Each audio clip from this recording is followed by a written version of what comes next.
Hello, friends. What's poppin', man? It's me again. Okay, I'm stupid. Um, this video, this experience of Nick is brought to you by me and GoPro. Thanks, GoPro, for allowing us to do this. So I got this book, Behind the Veil, The Complete Guide to Conscious Sleep. And I got this other book by Rudolf Steiner, who's a genius. He's a master. Look at Rudolf Steiner, dude. He's the shit. Oh God, where is the book? I'm not gonna be able to find it in time. Excuse me. The book is called How to Know Higher Worlds. And I think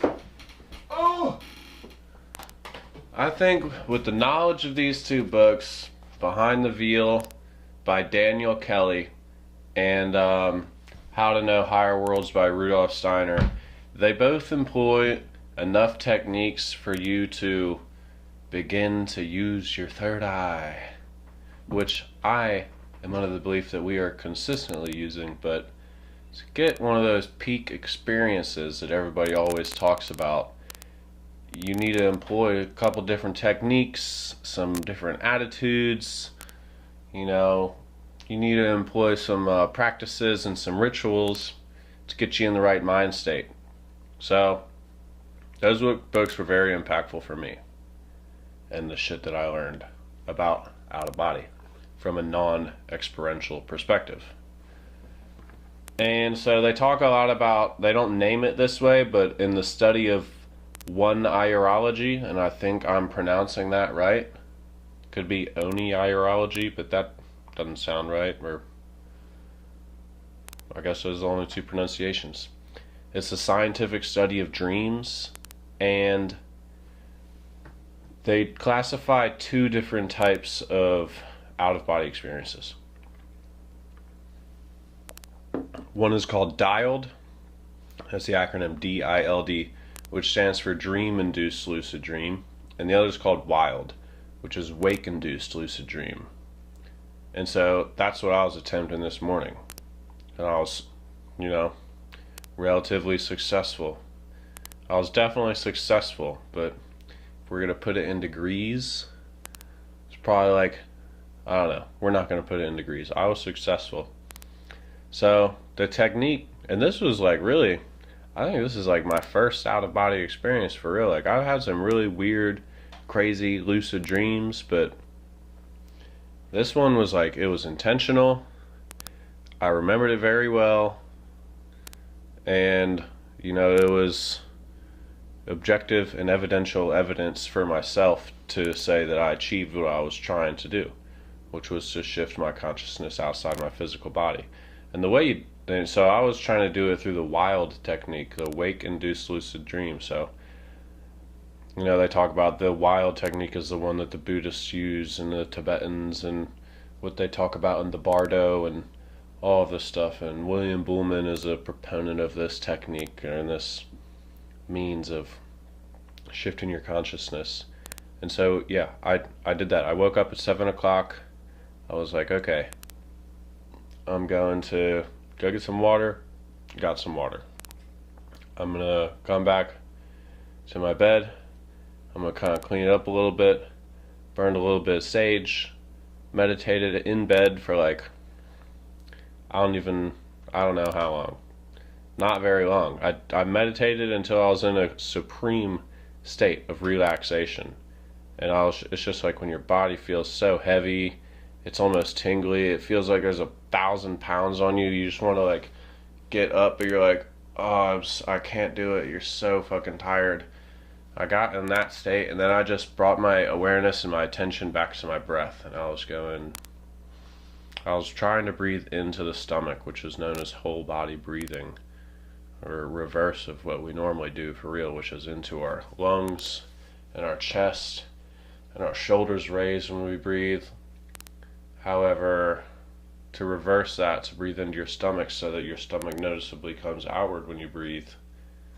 It's a different means of delivering oxygen into your bloodstream. They say that one is whole body breathing is much more powerful to oxygenate your blood than the regular breath. So that's what I did. Woke up, went back to bed, put an eye mask on, got dumb fucking tired, excuse my vernacular, got really tired, and then focused on my breath, and then at some point I must have blacked out, or I just lost lapse of time. Perhaps I passed through the hypnagogic stage, but I don't remember hearing any hallucinations or seeing any sounds that weren't supposed to be there. So maybe I slept through the hypnagogic phase, woke up in theta or delta state, and I woke up and I looked past my eye mask. I was laying on my side, and at first it was darkness, and then I brought my attention to my breath. Perhaps this was a false awakening. And then I was able to see, and I didn't think my eye mask was on. I was able to see through my eye mask, so it was still kind of light out, or it was getting light out. And then I was like, do I want to get up? And I was like, yeah, you have to get up. So I didn't think I was using these other vehicles. I thought I was in my body. So I stood up like I was super, when you wake up in the morning, you're just like, oh, your arms, everything, it doesn't hurt to move. Everything just feels so heavy.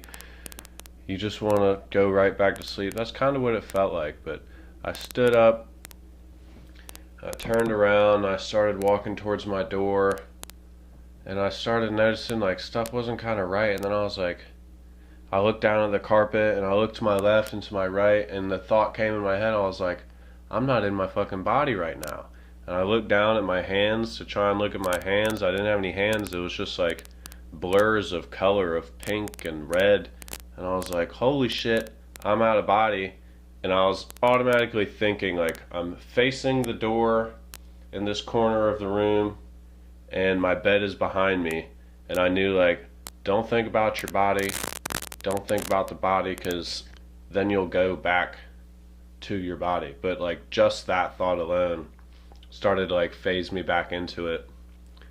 So that was a learning experience. Next time, another thought that came through my head was I saw my hands. I was like, I don't have hands. I'm not in the correct form for this. I want to try and go through the door. I was like, how the fuck am I going to get the door open? I tried thinking my way through it, just put me through the door right now, but that didn't work. And I thought, I'm not going to be able to push the door, obviously. So maybe next time I'll do it with the door open, and I won't think about my body at all, because as soon as I started thinking about, my body's behind me, don't think about it, keep going, started to get really weak, really tired. And then I was back in my bed. I was waking up, pulling my eye mask, and I was listening to some isochronic binaural tones, which I think helped quite a bit. Maybe helped. I don't know, dude. I don't know. It must have helped. That was the experience. I also had some pretty interesting dreams that night. I don't normally have a recurring dream.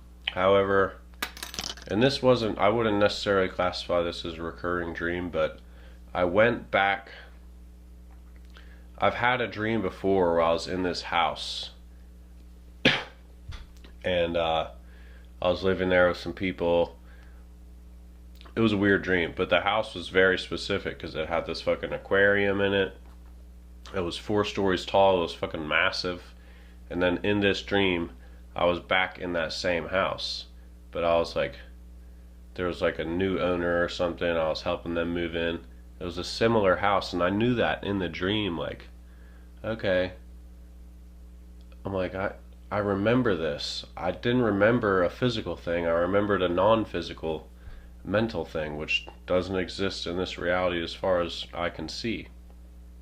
But I thought that was interesting. I don't know really what to take from that, but I just thought I'd report on my first experience with the non-physical, my first intentional, fully intentional experience with the non-physical matter reality, what I faced as an issue, how I intend to get through that, which I said is don't think about the body. You know, I've heard that a billion times. And, I guess leave the door open. So I'll try that whole process again tomorrow. Hopefully I get further. Should be cool, should be exciting. Anyways, that's a trip report for today. Take it easy. Y'all out there, speak the truth. Fucking don't let the man hold you down.